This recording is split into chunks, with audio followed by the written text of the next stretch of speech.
എനിക്ക് ചെറിയ കാര്യം മതി ഒരുപാട് സങ്കടപ്പെടുന്ന ആളുമാണ് ഞാൻ. ഈ കാര്യമാണ് നിങ്ങളോട് പറയാൻ പോകുന്നത്. അവർക്കുള്ള ഏക പെങ്ങളാണ് ഞാൻ. ഏട്ടനാണ്.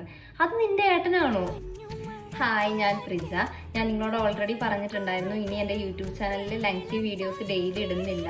വീക്കിലി 2 to 3 വീഡിയോസ് അപ്ലോഡ് ചെയ്യുന്നുള്ളൂ. അത് നല്ല ഹെൽത്തി ആയിട്ടുള്ള, നിങ്ങൾക്ക് കൂടി ഉപകാരപ്പെടുന്ന രീതിയിൽ, അതുപോലെ എൻ്റെ ലൈഫിൽ നടക്കുന്ന ബ്യൂട്ടിഫുൾ ആയിട്ടുള്ള മൊമെൻറ്റ്സ് നിങ്ങൾക്ക് ഷെയർ ചെയ്ത് തരും. അങ്ങനത്തെ വീഡിയോസാണ് ഞാൻ ഇനി അപ്ലോഡ് ചെയ്യുന്നതെന്ന് പറഞ്ഞിട്ടുണ്ടായിരുന്നു. ഇത് അതുപോലെ ഒരു കുഞ്ഞി കാര്യമാണ് നിങ്ങളോട് പറയാൻ പോകുന്നത്. പക്ഷെ എനിക്കിതൊരു വലിയ കാര്യമാണ്. ഞാൻ നിങ്ങളോട് പറഞ്ഞിട്ടുണ്ട്, ചെറിയ കാര്യങ്ങൾക്ക് ഒരുപാട് സന്തോഷിക്കുന്ന ഒരാളാണ് ഞാൻ. അതുപോലെ എനിക്ക് ചെറിയ കാര്യം മതി ഒരുപാട് സങ്കടപ്പെടുന്ന ആളുമാണ് ഞാൻ. ഇന്ന് ഞാൻ നിങ്ങളോട് പറയാൻ വരുന്നത് എന്താണെന്ന് വെച്ചാൽ, നിങ്ങൾക്ക് എല്ലാവർക്കും അറിയാം, അതായത് എൻ്റെ ചാനൽ ഇപ്പം റീസെൻ്റ്ലി സബ്സ്ക്രൈബ് ചെയ്തവർക്കും അതുപോലെ എന്നെ അറിയുന്നവർക്കും ഒക്കെ അറിയാൻ പറ്റും. എൻ്റെ വീഡിയോസിലൊക്കെ കണ്ടിട്ടുണ്ടാവും. എനിക്ക് 2 ചേട്ടന്മാരാണുള്ളത്. അവർക്കുള്ള ഏക പെങ്ങളാണ് ഞാൻ. അവരിപ്പം എവിടെ പുറത്ത് പോവുകയാണെങ്കിലും എന്തെങ്കിലും ഒരു സാധനം കിട്ടിയാൽ അപ്പം എനിക്ക് കൊണ്ടുതരും. അത്രയ്ക്ക് എന്താ പറയുക, അങ്ങനെയാണ്. അവർക്ക് എന്തെങ്കിലും കാണുമ്പം ഇത് ഇവർക്ക് പറ്റും എന്നൊക്കെ തോന്നുന്നതുകൊണ്ടായിരിക്കാം എനിക്ക് കൊണ്ടുതരും. എനിക്കാണെങ്കിൽ അത് ഒരുപാട് ഇഷ്ടവുമാണ്. എനിക്ക് അങ്ങനെ ഒരുപാട് കാര്യങ്ങളും കിട്ടിയിട്ടുണ്ട്. ഇന്ന് അതുപോലെ ഒരു കുഞ്ഞു കാര്യമായിട്ടാണ് ഞാൻ വരുന്നത്. ഇത് ഒരു എന്താ പറയുക, ഇത് ചെറിയൊരു കാര്യമായിരിക്കാം ചിലപ്പം കാണുന്നവർക്ക്. പക്ഷെ എനിക്കെന്തോ ഇത് വലുതാണ്. ഞാൻ എന്താണെന്ന് നിങ്ങൾക്ക് കാണിച്ചു തരാം. ഇതെൻ്റെ ഏറ്റവും മൂത്ത ഏട്ടൻ, അതായത് എൽഡർ ബ്രദർ വാങ്ങി തന്ന ഒരു സാധനമാണ്.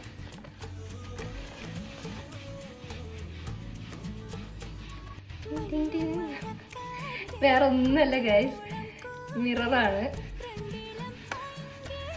ഇത്. ഞാനിപ്പം മാരേജ് കഴിഞ്ഞിട്ട് എൻ്റെ വീട്ടിൽ ഒരു 3 വീക്സ് നിൽക്കാനായിട്ട് വന്നതാണ്. ഞാൻ മാരേജ് കഴിഞ്ഞതിന് ശേഷം ഇത്ര ദിവസം എൻ്റെ വീട്ടിൽ നിന്നിട്ടില്ല. അപ്പോൾ ഞാനൊരു 3 വീക്സ് ഇവിടെ നിൽക്കാൻ വേണ്ടി വന്നതാണ്. കഴിഞ്ഞ ദിവസം വർക്ക് കഴിഞ്ഞ് വീട്ടിലെത്തിയപ്പം ഏട്ടൻ്റെ വൈഫ് എനിക്ക് ഈ ഒരു കവറിൽ പൊതിഞ്ഞിട്ടാണ് ഇത് തന്നിട്ടുണ്ടായിരുന്നേ. 2 കവർ ഉണ്ടായിരുന്നു. പ്രിജ, നിനക്ക് ഇതിൽ ഏതാ വേണ്ടതെന്ന് വെച്ചാൽ നീ എടുത്തോന്നാണ്. അപ്പോൾ ഞാൻ വെച്ചത് എന്താ സീരിയസ് വല്ല മിഠായിയോ എന്തെങ്കിലും ആയിരിക്കുന്നതാണ്. അപ്പോൾ എന്നോട് പറഞ്ഞു, എനിക്കറിയില്ല, ഏട്ടൻ വാങ്ങി തന്നതാ, നിനക്കും എനിക്കും വാങ്ങിയിട്ടുണ്ട്, നിനക്ക് ഇതിൽ ഏതാ വേണ്ടതെന്ന് വെച്ചാൽ നീ എടുത്തോന്ന് പറഞ്ഞു. അപ്പോൾ ഞാൻ ഓക്കെ എന്ന് പറഞ്ഞ ഒരു ഇതെടുത്ത്, ഇത് ഞാൻ നിങ്ങൾക്ക് പൊതിഞ്ഞിട്ട് ഫസ്റ്റ് കാണിച്ചു തന്നിട്ടില്ലേ, അതുപോലെ തന്നെ ആയിരുന്നു, ഇങ്ങനെയായിരുന്നു ഇത് ഉണ്ടായിരുന്നത്. അപ്പോൾ ഞാൻ എടുത്തു. ഞാൻ എന്താ നോക്കാൻ വേണ്ടി തുറന്നപ്പോഴാണ് ഇത് കണ്ടിട്ടുണ്ടായിരുന്നത്. എനിക്കെന്തോ ഭയങ്കര ഇഷ്ടമായി ഇത്. അപ്പം നിങ്ങൾക്കും കൂടി ഇത് കാണിച്ചു തരാമെന്ന് വിചാരിച്ചു. വേറൊന്നല്ലോ അല്ലേ, നിങ്ങൾക്കും കൂടി ഇത് കാണിച്ചു തരാമെന്ന് വെച്ചു. എനിക്ക് ഇങ്ങനത്തെയൊക്കെ ചെറിയ ചെറിയ സാധനങ്ങൾ കിട്ടുക എന്ന് പറയുന്നത് ഭയങ്കര ഇഷ്ടമുള്ള കാര്യമാണ്. പിന്നെ ഞാൻ പറഞ്ഞല്ലോ, 2 ഏട്ടന്മാരാണെങ്കിലും ഇനിയിപ്പോൾ അച്ഛനും അമ്മയാണെങ്കിലും അവരെവിടെ പോവുകയാണെങ്കിലും എന്തെങ്കിലും ഒരു സാധനമായിട്ടാണ് എനിക്ക് തിരിച്ച് വീട്ടിലേക്ക് വരുന്നത്.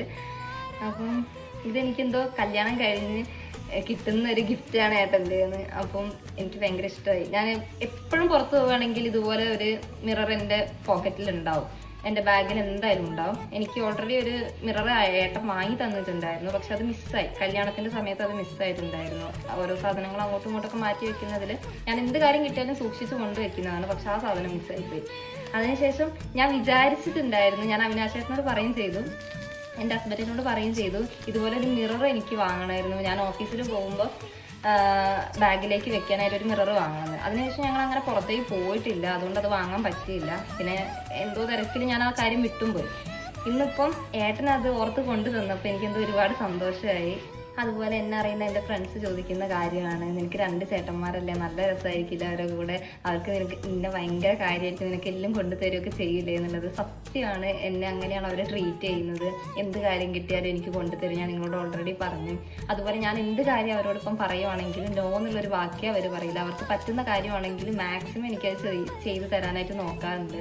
ഇനിയിപ്പോൾ എൻ്റെ മൂത്ത ഏട്ടൻ്റെ കാര്യം പറയുകയാണെങ്കിൽ, ഞാൻ ആളെ വല്യേട്ടൻ എന്നാണ് വിളിക്കുന്നത്. വല്യേട്ടനാണെങ്കിലും പണ്ട് മുതലേ എന്നെ സ്കൂളിൽ കൊണ്ടാക്കുന്നതും കൂട്ടിക്കൊണ്ടുവരുന്നതും എന്നെ ട്യൂഷനിൽ കൊണ്ടാക്കുന്നതും കൂട്ടിക്കൊണ്ടുവരുന്നതും ഒക്കെ ഏട്ടനാണ്. എന്നെ പഠിപ്പിക്കുന്നത് അവനാണ്. എല്ലാം അവനാണ്. അങ്ങനെയാണ് ഒരു പാവം, ഒരു അച്ഛൻ്റെ അമ്മൻ്റെയും മകൻ എന്ന് പറയുന്ന പോലെ എല്ലാം അനുസരിച്ച് പോകുന്ന ഒരു പാവം ഏട്ടനാണത്.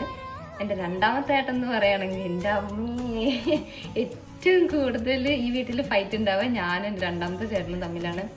ഞങ്ങൾ ചെറുപ്പത്തിലൊന്നും അത്ര കണക്റ്റഡേ ആയിരുന്നില്ല. എന്തെങ്കിലും ഒരു കാര്യം കൂടുതൽ അവനോ അല്ലെങ്കിൽ എനിക്കോ കിട്ടിയ അടിയോടടിയായിരുന്നു. ഇപ്പം എന്തിനു പറയും, പുറത്തുനിന്ന് തന്നെ സ്കൂളോ ട്യൂഷനോ വിട്ട് വരുവാണെങ്കിൽ ജസ്റ്റ് എന്നെ അങ്ങനെ നോക്കും. ഞാനും അതുപോലെ തന്നെ ഇങ്ങനെ നോക്കും, അത്രയേ ഉള്ളൂ. എന്നിട്ട് എൻ്റെ ഫ്രണ്ട്സിനോട് ഞാൻ പറയാം അതിൻ്റെ ഏട്ടനാണ്. അത് നിന്റെ ഏട്ടനാണോ? അങ്ങനെയാണ് അവർ എക്സ്പ്രഷൻ. എന്താണെന്ന് വെച്ചാൽ ഒരു ഏട്ടനും അനിയത്തിയും എന്നുള്ള ബോണ്ടേജ് ഞങ്ങൾക്ക് പണ്ടില്ലായിരുന്നു. പക്ഷേ എൻ്റെ വെഡ്ഡിങ് വ്ളോഗിൽ അവൻ പറഞ്ഞിട്ടുണ്ട്, ഞങ്ങൾ വലുതാവും തോറാണ് ഞങ്ങൾക്കുള്ളിലുള്ള കണക്ഷൻ വന്നിട്ടുണ്ടായിരുന്നത്. സത്യം പറയുകയാണെങ്കിൽ സിനിമയിലുള്ള പോലെയാണ്. സത്യമാണ്, അത് 100% സത്യമാണ് അവൻ പറഞ്ഞത്. എക്സാക്ട്ലി പറയുകയാണെങ്കിൽ കൊറോണ വന്ന സമയത്ത് ഏട്ടൻ നാട്ടിലേക്ക് വരുന്നത്. ഏട്ടൻ ഹൈഡ്രോളിക് എഞ്ചിനീയർ ആയിട്ട് കണ്ണൂരായിരുന്നു വർക്ക് ചെയ്തിട്ടുണ്ടായിരുന്നത്. അപ്പം കൊറോണ ടൈമിലാണ് ആൾ നാട്ടിലേക്ക് വരുന്നതും കുറേ കാലം ഇവിടെ ഉണ്ടായിരുന്നതും. ആ സമയത്താണ് നമ്മൾ കണക്റ്റ് ആയത്. കൂടുതൽ കാര്യങ്ങൾ സംസാരിക്കും, പല പല കാര്യങ്ങൾ ഷെയർ ചെയ്യാൻ തുടങ്ങി, എല്ലാം. അങ്ങനെ ഇപ്പം പറയുകയാണെങ്കിൽ എല്ലാമാണ്. എല്ലാ കാര്യങ്ങളും ഞാൻ ഷെയർ ചെയ്യും. അവനും അതുപോലെയാണ്, എല്ലാ കാര്യവും എന്നോട് ഷെയർ ചെയ്യും. ഞാൻ ഉണ്ണിയേട്ടൻ എന്നാണ് വിളിക്കുന്നത് ആളെ.